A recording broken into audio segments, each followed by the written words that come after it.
Estados Unidos persigue la corrupción como un policía mundial. ¿Cómo obtuvo ese poder? ¿Puede un país exportar decencia?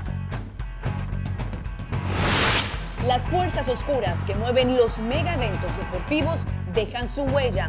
Y Andrew Zimbalist, un economista deportivo mundialmente reconocido, nos las revela con cifras. Las ciudades del mundo están empezando a entender que ser sede de las Olimpiadas o del Mundial de Fútbol no es un impulso económico, es algo que crea problemas sociales, políticos y económicos. Hoy podemos cambiar de profesión, de nacionalidad y hasta de sexo. En la genialidad memorable de esta semana, la historia de alguien que cambió de raza. No podemos verla con un telescopio ni con un microscopio, pero con cámaras de alta resolución y bajando la velocidad, la vida común y corriente es realmente sorprendente.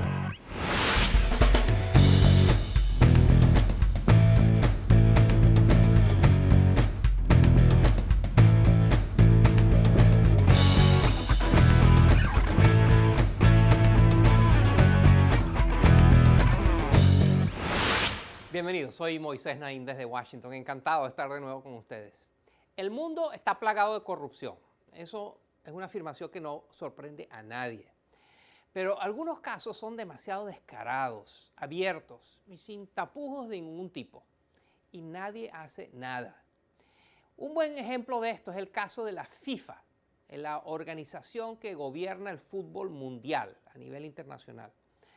La profunda corrupción de esa organización era un tema muy conocido desde hace mucho tiempo, pero a principios del 2015 se le acabó la suerte.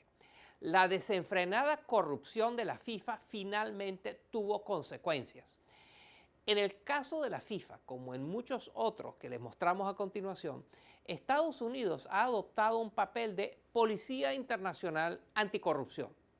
Por supuesto, es importante que exista alguien dispuesto a exigir transparencia, justicia, decencia y que castigue a los culpables. Pero, ¿qué riesgos implica que sea Estados Unidos quien cumpla este papel de policía global? Y no hay algo de hipocresía en que esta superpotencia busque exportar decencia. Preguntas muy interesantes.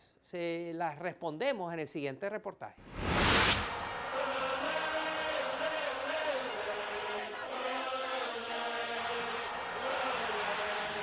A mediados del 2014, como cada 4 años, la FIFA trajo felicidad a cientos de millones de personas, organizando la Copa Mundial de Fútbol, el evento deportivo más popular del planeta.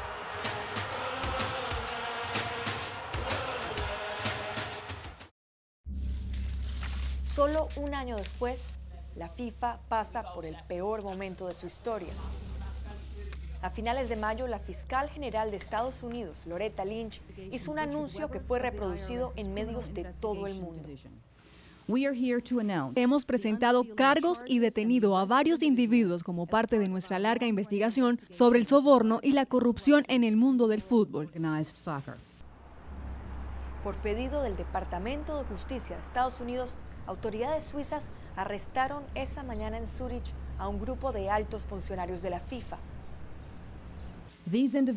Estos individuos cometieron actos de corrupción al escoger al país sede, el canal que televisaría los juegos y hasta el presidente de la organización que supervisa el fútbol a nivel mundial. Las revelaciones de Lynch sorprendieron a pocos. Escándalos y acusaciones de corrupción han plagado durante décadas a la organización y a su líder, Joseph Blatter. Blatter, have some shame. Blatter, have some shame. La FIFA, sin embargo, se ha negado a reformarse. Sus funcionarios llevan años operando con total impunidad, o al menos hasta ahora, que Estados Unidos decidió actuar. Y la FIFA no es el único caso. 5 años en cautiverio que me han servido mucho para reflexionar, para pensar, para leer, para estudiar. El año pasado, Alfonso Portillo, expresidente de Guatemala, reconoció que durante su mandato recibió sobornos de Taiwán por $2,5 millones. Los jueces guatemaltecos lo absolvieron en 2011, pero Estados Unidos logró que Guatemala lo extraditara. y en una corte de Nueva York, donde Portillo reconoció sus delitos, la justicia norteamericana lo condenó. Pero, ¿por qué el caso de Portillo le concierne a Estados Unidos? ¿O por qué Estados Unidos investiga a la FIFA? Ken Horowitz es experto en corrupción de la Open Society Foundation. Estos casos se apoyan en las leyes estadounidenses.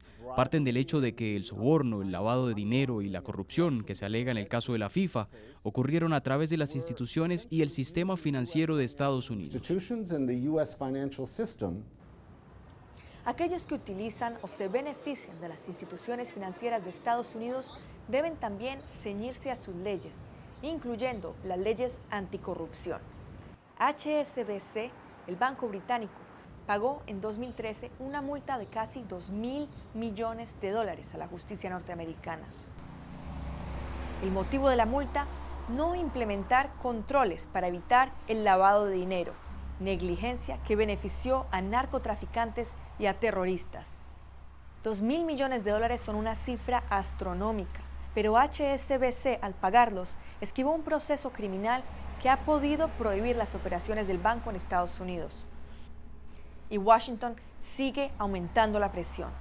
El año pasado, el Departamento de Justicia lanzó una iniciativa anticorrupción de recuperación de fondos públicos. Poco después, incautó $480 millones de la fortuna del dictador nigeriano Sani Abacha, quien murió en 1998.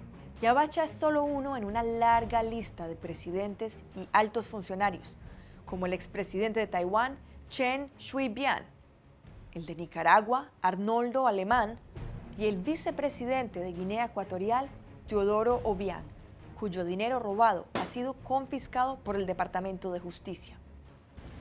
Pero ¿tiene Estados Unidos la autoridad moral para asignarse este papel de policía internacional anticorrupción? No hay que rebuscar mucho para ver lo deficiente que es el sistema judicial estadounidense con respecto al fraude y la corrupción. Ninguno de los banqueros asociados a la crisis económica de 2008 han ido a la cárcel. Ninguno ha tenido un juicio serio. En el exterior, Estados Unidos ha sido justamente criticado por sus prácticas de espionaje masivo, por sus detenciones secretas o por torturas como las que se llevaron a cabo en Abu Ghraib. Y dentro del país, es bien sabido que el sistema de justicia criminal desfavorece a la población negra, como lo han ilustrado recientemente varios casos, incluyendo el de Eric Garner en Nueva York, un hombre afroamericano que murió asfixiado cuando un policía le aplicó una llave de estrangulamiento prohibida en una detención en plena calle. Los afroamericanos son las principales víctimas de los abusos policiales y de un sistema judicial que con frecuencia protege a los culpables de estos abusos. En el caso de Garner, los médicos forenses determinaron que la causa de su muerte había sido un homicidio. Pero un jurado de Nueva York declaró que el policía que lo asfixió, Daniel Pantaleo, no era culpable. Aunque el caso causó protestas masivas en todo el país, Pantaleo sigue trabajando hoy en día para la policía de Nueva York. Todo esto es cierto. El mundo es complicado y es necesario abordar todos estos problemas, pero no creo que se deba criticar a los estadounidenses por investigar crímenes que realmente merecen ser investigados. Deberíamos criticarlos por no hacer lo que deberían estar haciendo.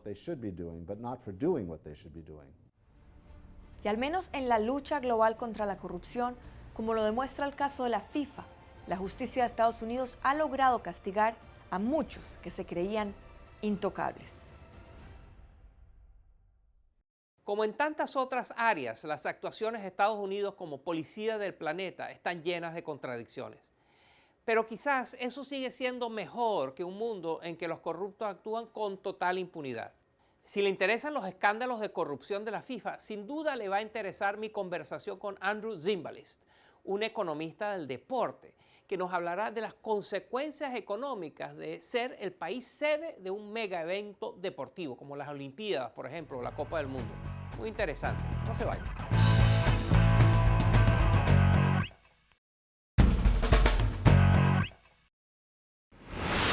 En julio de 2015, la ciudad de Boston sorprendió al mundo.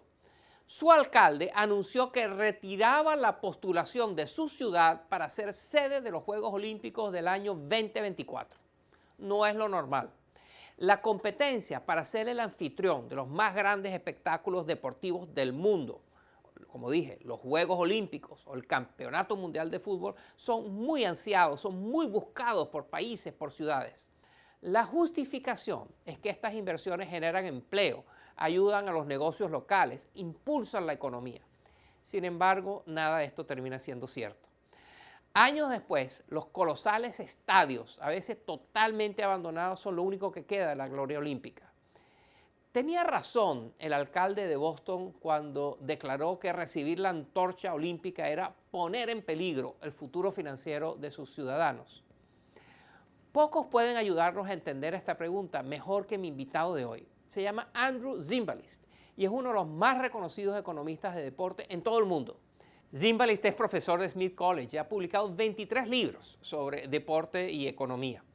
Su libro más reciente se llama El Circo Máximo, la apuesta económica por ser sede de los Juegos Olímpicos y del Mundial de Fútbol. En este libro nos pinta una imagen de las oscuras fuerzas que mueven los mega eventos deportivos. Esta es mi conversación sobre fútbol, olimpiadas y deportes y dinero con Andrew Zimbalist.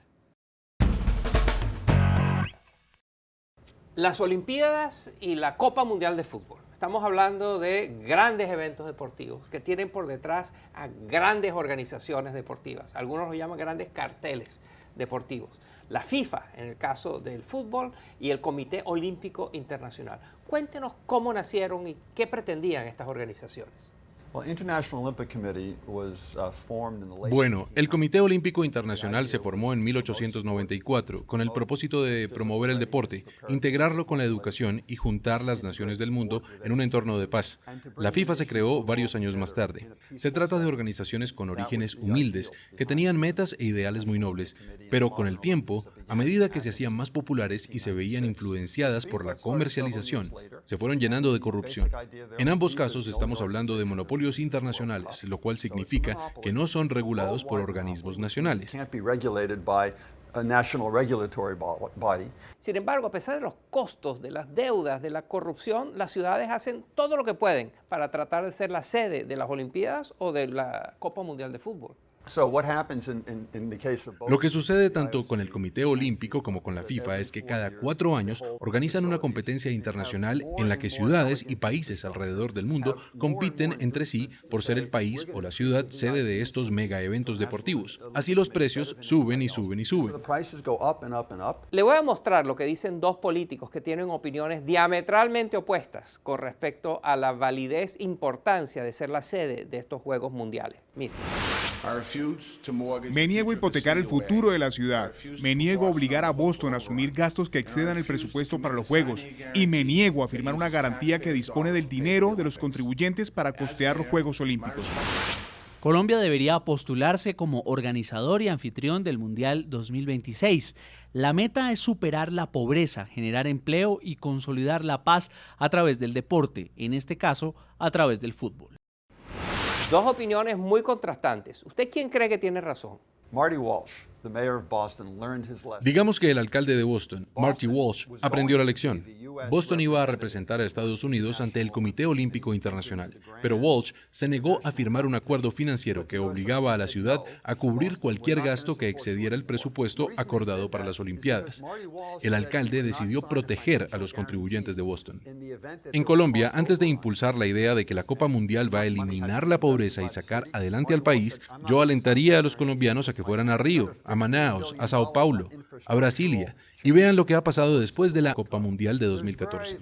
Los brasileños gastaron $5.000 millones en la construcción o renovación de 12 estadios diferentes. Gastaron otros $15.000 millones en mejoras de infraestructura para la Copa Mundial. Hay muy poca evidencia de que la Copa tuvo beneficios económicos para Brasil. Lo que sí sabemos es que ahora tienen unas instalaciones gigantescas que caerán en desuso. Hay un estadio en Manaos que tiene unos 42.000 asientos, pero Manaos tiene un equipo de fútbol de tercera categoría. A sus juegos van solo alrededor de 1.100 fanáticos. ¿Te imaginas? Ahora el equipo de Manaos le tocará jugar en un estadio que costó 400 millones, con asientos para 42.000 fanáticos. ¿Qué van a hacer con estas instalaciones? En Brasilia están usando el estadio como un estacionamiento para autobuses. ¿Usted cree que la corrupción que hay en estas organizaciones interactúa y se potencia con la corrupción que hay en las ciudades, que son sedes de estos eventos? Lo que pasa en las ciudades o países sedes de las Olimpiadas o de la Copa del Mundo es que todo comienza a girar en torno a los intereses particulares del sector privado, es decir, las empresas que realmente se benefician de estos megaeventos deportivos. Las industrias de la construcción y la arquitectura, los sectores hotelero, turístico y financiero se unen y dicen, vamos a hablar con los políticos y a presionarlos. En resumen, ¿usted cree que a Brasil le fue muy mal con esto de ser la sede del Campeonato Mundial de Fútbol y de las Olimpiadas?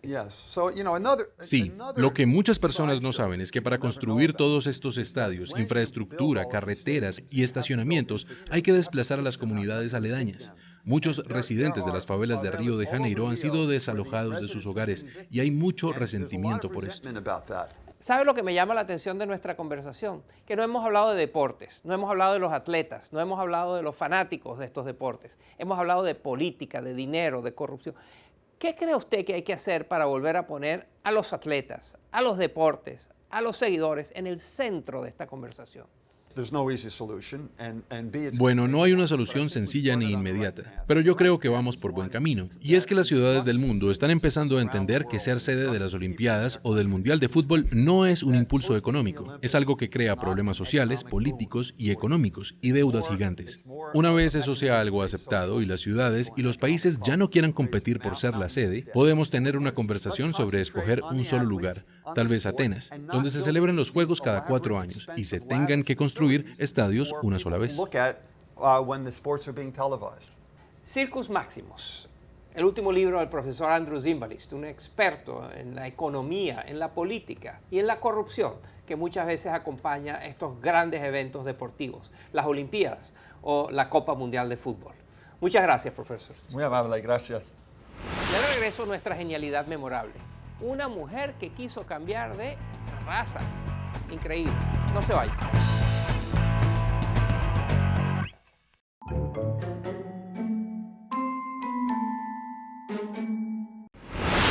Cada vez más vivimos en una cultura que valora el poder de cambiarnos, de dejar de ser lo que somos y de adquirir una nueva personalidad, de reinventarnos, de convertirnos en la persona que soñamos ser.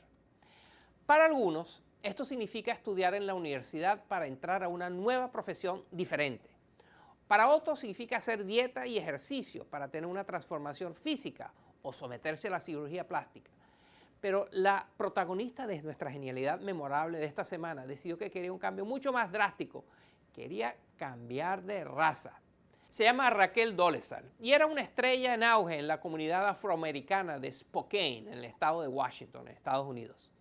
Profesora universitaria de historia de los negros, daba charlas académicas sobre el cabello afro usando su propio cabello como ejemplo y logró una posición de liderazgo muy significativa en una organización local que defendía los derechos civiles de las minorías negras.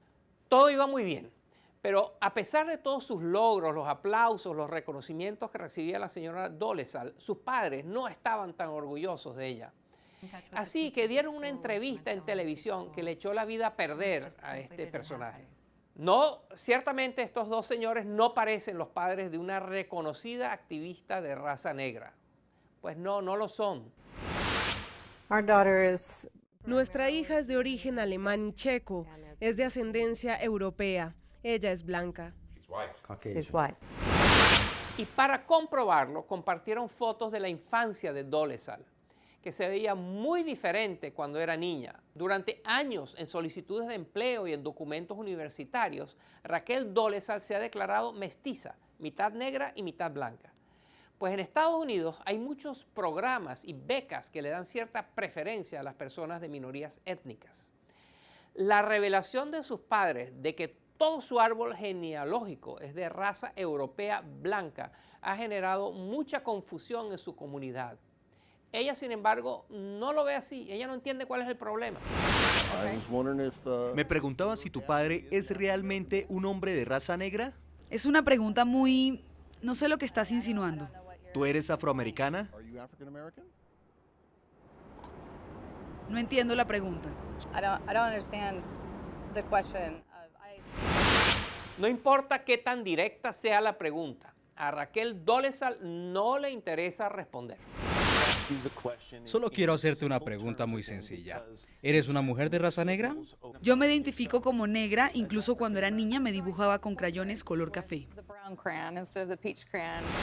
A pesar del muy serio sacrificio que hizo cuando era niña, que se pintaba con colores marrones más oscuros, gran sacrificio, Raquel Dolezal no siempre ha estado tan convencida de que quería ser negra. Hace unos años presentó una demanda contra la Universidad de Howard, una universidad predominantemente afroamericana, y la acusó de que había discriminado contra ella, que la universidad estaba discriminándola. Según ella, la habían tratado injustamente por el color de su piel, por ser blanca. Hay una gran contradicción. Una señora que no sabe qué raza es, pero que ciertamente quiere moverse de una raza a otra aprovechando las oportunidades y los incentivos que le dan las iniciativas del gobierno para tratar de equilibrar las injusticias que en el pasado se cometieron contra los afroamericanos. Y hasta aquí nuestra genialidad memorable de la semana. Si sabe algún activista que se identifique con la raza que más le convenga en ese momento, o algún famoso que haya dicho o hecho alguna tontería, por favor mándemela usando nuestra cuenta de Twitter, @EfectoNaim, o mi cuenta personal, @MoisésNaim. Y para cerrar el programa, les voy a mostrar el mundo desde otra perspectiva. Quiero que vean el mundo con otros ojos. Las cámaras de alta velocidad nos permiten ver cosas que suceden tan rápido que no podríamos verlas a simple vista.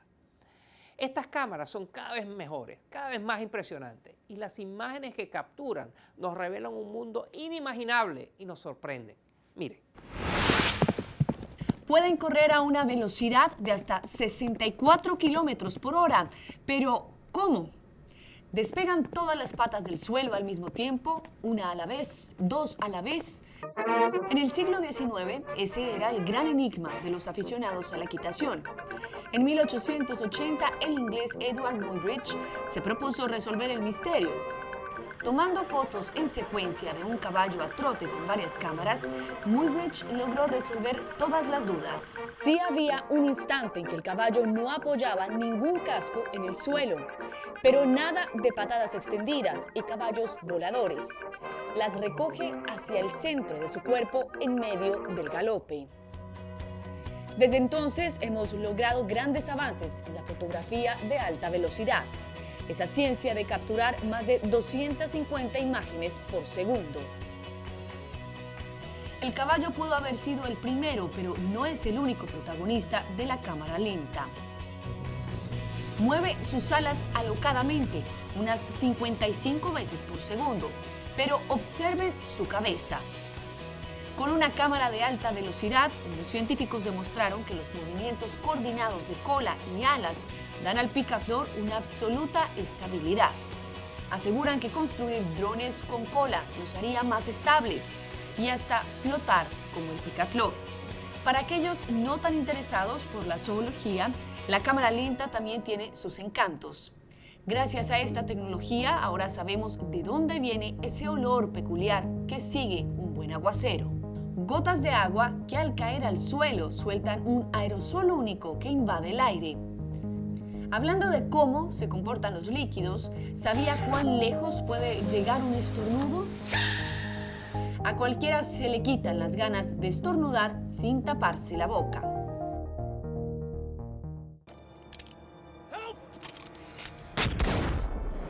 Son muchos más los usos de la fotografía de alta velocidad, desde los deportes hasta la publicidad.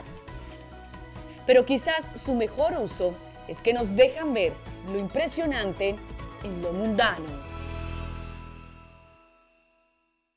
Es realmente sorprendente, fascinante ver cómo situaciones tan comunes, tan mundanas, se transforman completamente cuando las vemos con el ojo de estas cámaras de alta velocidad.